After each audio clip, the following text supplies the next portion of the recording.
คือการเฮ็ดบุญให้แก่บุคคลที่ล่วงลับไปเคยมีคนมาถามพระพุทธเจ้าชื่อว่าชานุโสนีพราหมณ์เพิ่นมาถามพระพุทธเจ้าว่าข้าน้อยนี่เป็นพราหมณ์ย่อมให้ทานแต่ก็ย่อมมีความเชื่อว่าทานนี้ต้องสำเร็จแก่ญาติสาโลหิตผู้ล่วงลับไปแล้วแต่เพิ่นว่าขอญาติสาโลหิตของข้าน้อยที่ล่วงลับไปแล้วจงได้บริโภคทานนี้เพิ่นมาถามพระพุทธเจ้าว่าทานนั้นนี่ญาติสาโลหิตผู้ล่วงลับไปได้บริโภคบ่ได้รับสิ่งนั้นบ่พระพุทธเจ้าตอบเป็น2ลักษณะ1ได้รับในฐานะ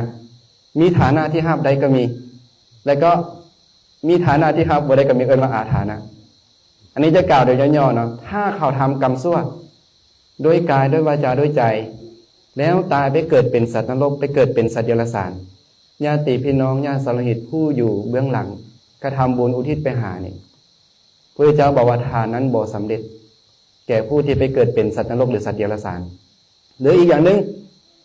ตอนเป็นมนุษย์อยู่ทำแต่ความดีด้วยกายด้วยวาจาด้วยใจตายแล้วไปเกิดเป็นเทวดาหรือตายแล้วมาเกิดเป็นมนุษย์หรือเทวดาก็มีอาหารของมนุษย์มีอาหารของเทวดาเห็นปะ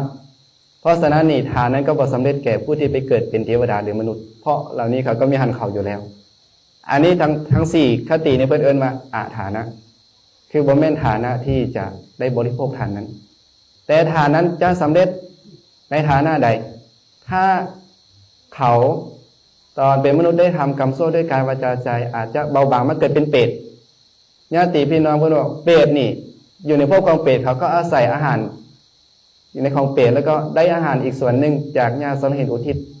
ญาติมิตรสหายอุทิศไปให้เขาจะได้บริโภคทานนั้นแล้วมีพราหมณ์นั้นถามต่อไปว่าถ้าญาติของเขาน้อยนี่บ่ตายไปเกิดเป็นเปรตเด้คนนี้น่ะบ่ตายไปเกิดเป็นเปรตนั่นไผสิเด้ครับพระเจ้าบอกว่าก็จะมีญาติของเฮาเหล่าอื่นที่เกิดเป็นเปรตมีอยู่ญาติเหล่านั้นจะได้ครับสมมุติว่าเท้ากอเท้าคอเนี่ยสมมุติเท้ากอเนาะบ่ไปเกิดเป็นเปรตก็ยังจะมีญาติของเฮาเหล่าอื่นที่ไปเกิดเป็นเปรตนั้นถ้าเพิ่นบอกว่าถ้าญาติเหล่าอื่นของเขาน้อยนี่บ่เข้าถึงฐานะนั้นแล้วก็ญาติเหล่าอื่นก็บ่เข้าถึงฐานะนั้นบ่เกิดเป็นเปรตเด้นั่นไผจะได้ครับถามจนสุดเลยเด้อเนาะเพิ่นก็พระเจ้าก็ว่าในวัฏสงสารอันยาวไกลนี่น่ะญาติของเฮาเจ้าบ่ไปเกิดเป็นเปรตจักคนนี่บ่มีต้องมีเนาะต้องมีแต่ถึงอย่างนั้นผู้ให้ทานก็บ่เสียผลก็ได้ประโยชน์บ่เสียได้ทำให้ทานบ่ได้เสียได้อันวะพระเจ้าว่ายิงก็ตามทรายก็ตามเป็นผู้ให้ทานคือข้าวน้ำเครื่องนุ่งห่มยานพาหนะดอกไม้ของหอมเครื่องรูปถาที่นอนที่อยู่อาศัยประทีปโคมไฟแก่สมณะหรือพราหมณ์เข้าตายไปก็จะเข้าถึงสุ